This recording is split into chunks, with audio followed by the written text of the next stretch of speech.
नमस्कार। आज हम आपके समक्ष प्रस्तुत करते हैं श्रीन प्रकाशन की पहली पुस्तक शांकरी, एक अतृप्त धारा, जिसमें देवी नर्मदा का यात्रा वृत्तांत व उनसे जुड़े कुछ आध्यात्मिक तथ्य भी बताए गए हैं। तो आइए जुड़िए इस यात्रा से। नानपा ग्राम होशंगाबाद से 25 किलोमीटर नर्मदा के दक्षिण तट का एक गांव है, अर्थात खोकसर, जहां 2 दिन पहले गया था से आगे नर्मदा के बहाव के साथ साथ चलने वाले मार्ग पर स्थित है। गांव के बाहर नर्मदा का तट है। जैसे ही ऊंची कगार पर पहुंचे, नीचे बहते नर्मदा का दृश्य देख बरबस मुंह से निकला, स्विट्जरलैंड वालों को बुला लो। यहाँ आकर कहेंगे कि इतनी सुंदरता तो हमारे यहाँ भी नहीं है। सही कहा है आपने, अद्भुत नज़ारा है, लाखे ने जोड़ा। लहराती हुई जा रही थी नर्मदा। खोकसर तरफ से नानपा पहुंचने से एकदम पहले खूबसूरत मोड़ लिया है नर्मदा ने। जैसे जब खोकसर से निकली तभी मन में खूबसूरत शब्द आ गया हो और यहाँ पहुंचकर धरती पर उतार दिया हो। बीच नदी में एक उथली चट्टान दूर तक चली गई है। चट्टान से टकराकर धारा आवाज निकाल रही थी जो झरने का आभास देती थी। चट्टान पर असंख्य पक्षी धूप सेक रहे थे। कगार से हटकर समतल मैदान में एक भव्य आश्रम बना है। पास जाकर देखा तो उस पर लिखा था जगदानंद क्रिया योग कुटीर। उस खूबसूरत आश्रम ने स्थान की सुंदरता में न जाने कितने चांद लगा दिए थे। मैं निशब्द कभी नीचे बहती नर्मदा को देखता तो कभी ऊपर बने आश्रम को। हम किन कर्तव्य विमूढ़ खड़े थे। पहले नीचे जाकर नदी का सौंदर्य देखें या आश्रम सह मंदिर में जाएं, तभी महाराज जी निकलकर बाहर आ गए। औसत कट काठी के गेरुए वस्त्र पहने, मुख पर निश्चलता के साथ तेज लिए स्वामी जी को देखकर बरबस प्रणाम में हाथ झुक गए। बातचीत प्रारंभ हुई। उनका नाम स्वामी गयानंद गिरी था और वे पश्चिम बंगाल के रहने वाले थे। पश्चिम बंगाल? इतनी दूर से यहाँ आ बसने का कोई विशेष प्रयोजन स्वामी जी? मेरा प्रश्न था। सब माई की इच्छा, उन्होंने नर्मदा माँ की ओर हाथ जोड़ते हुए कहा। अर्थात? मेरे आश्चर्य करने पर वे मुस्कुराने लगे और अपनी आप बीती बताने लगे। बहुत पहले की बात है, मैं उज्जैन कुंभ सिंहस्थ में आया था। वहाँ मुझे स्वामी शंकरानंद सरस्वती नाम के एक महात्मा मिले। उन्होंने मुझे नर्मदा के परिक्रमा हेतु प्रेरित किया। उनकी सिद्धवाणी से जैसे मैं प्रभावित हो गया और मैंने तुरंत नर्मदा परिक्रमा करने का निर्णय लिया। उनकी ही प्रेरणा से मैंने पहली परिक्रमा की। यद्यपि बाद में मैंने उन्हें बहुत ढूंढा पर वे कभी नहीं मिले। उनके बताए निवास अनुसार मैंने ऋषिकेश तक की यात्रा की पर उन्हें नहीं देख पाया। लगता है जैसे मुझे माई को सौंप वे अंतर्ध्यान हो गए थे, उन्होंने कहा और भाव विभोर हो फिर नर्मदा के हाथ जोड़े। कब की थी आपने परिक्रमा? पहली 1980-81 में शुरू की थी। कितना समय लगा? 3 साल से अधिक। बाद में भी की क्या? उसके बाद तो 2-3 बार और कर चुका हूँ। बार बार माई के सहारे चलते चलते जब इस स्थान पर आता तो लगता कि माई कुछ ऐसा कर दे कि यहीं रह जाऊं सदा के लिए। और माई ने आपकी सुन ली? हाँ, 2008 में अंततः मेरी मुराद माई ने पूरी की। गांव के लोग अच्छे थे, कुछ जमीन खरीदी, कुछ दान में मिल गई और इस तरह यह आश्रम सह मंदिर का निर्माण हुआ। अब तो यह स्थान इतना मन को रम गया है कि वर्ष में कभी कभार ही बाहर जाना होता है, नहीं तो यही आनंद मगन रहते हैं। सुबह उठते ही पयोष्णी नर्मदा में स्नान करते हैं और दिन भर क्रिया योग में लगे रहते हैं। हाँ, आपके आश्रम में भी जगदानंद क्रिया योग कुटीर लिखा है। स्वामी जगदानंद गिरी हमारे गुरु हैं, उनके नाम पर ही अब क्रिया योग कुटीर है। आपने क्रिया योग का नाम तो सुना ही होगा।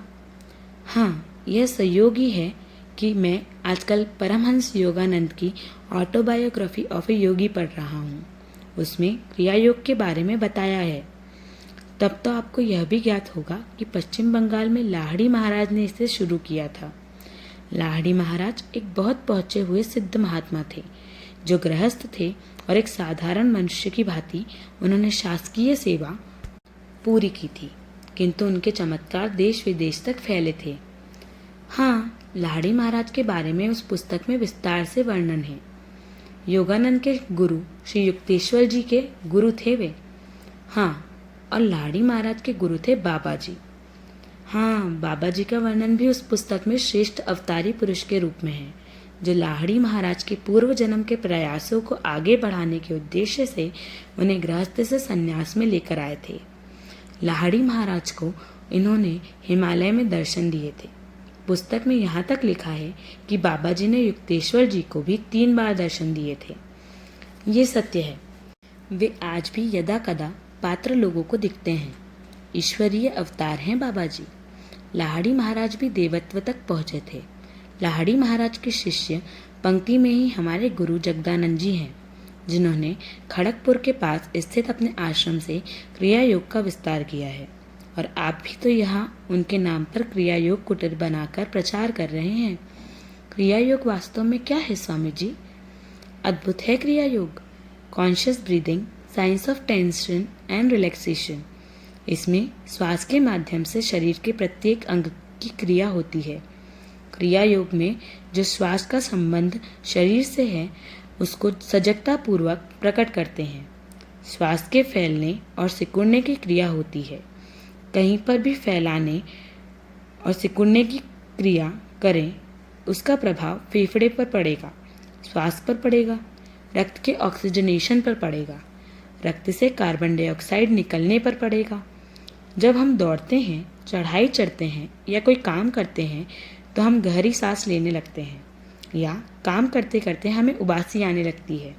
वो इसलिए कि शरीर का प्रत्येक अंग का संबंध श्वास से है, और इसीलिए शरीर के प्रत्येक अंग के प्रत्येक बिंदु पर संकुचन और प्रसार हो रहा है। वैसे ही जैसे पेट और सीने में होता है, किंतु इनकी तरह अनुभव नहीं होता। क्रिया योग में श्वास के साथ प्रत्येक अंग का कड़ापन और ढीलापन निर्धारित किया जाता है। श्वास को पूरा भरते हुए अंग विशेष को कड़ा करना और श्वास को छोड़ते हुए ढीला करना प्रत्येक अंग, हाथ, पैर, पेट, पीठ सभी पर होती है। इसके निरंतर अभ्यास से यह आभास होने लगता है कि शरीर के भिन्न भिन्न अंग वेव्स से बने हैं।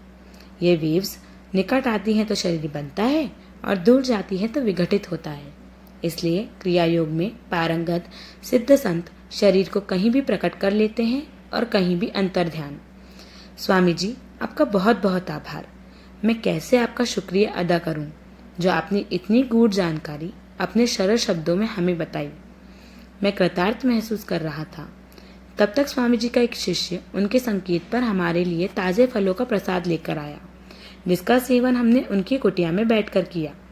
स्वामी जी ने भव्य आश्रम सह मंदिर बनवाया है, किंतु स्वयं पास में बनी साधारण सी कुटिया में रहते हैं। हम लोग वहीं बैठे उनके पास। पयोशनी नर्मदा जले का क्या अर्थ है स्वामी जी? लाखे ने पूछा। भौर में जब आप नदी के पानी में हाथ डालें तो ऊपर की परत के बाद नीचे गुनगुना पानी लगता है और ये सदैव दिखता है। यही है पयोशिनी जले। हम लोगों ने स्वामी जी से विदा ली। उन्होंने नर्मदा जयंती पर आने का आग्रह किया, जिसे मैंने यह कहते हुए स्वीकार कर लिया कि माई कहेगी तो जरूर आएंगे। रास्ते में मैं सोचता जा रहा था कि विचित्र संयोग हो रहे हैं इन दिनों। मैं कुछ दिनों से योगानंद जी की ऑटोबायोग्राफी पढ़ रहा हूँ और उसके कुछ अंश मुझे कभी कभी अविश्वसनीय रूप से अचरज में डाल देते हैं।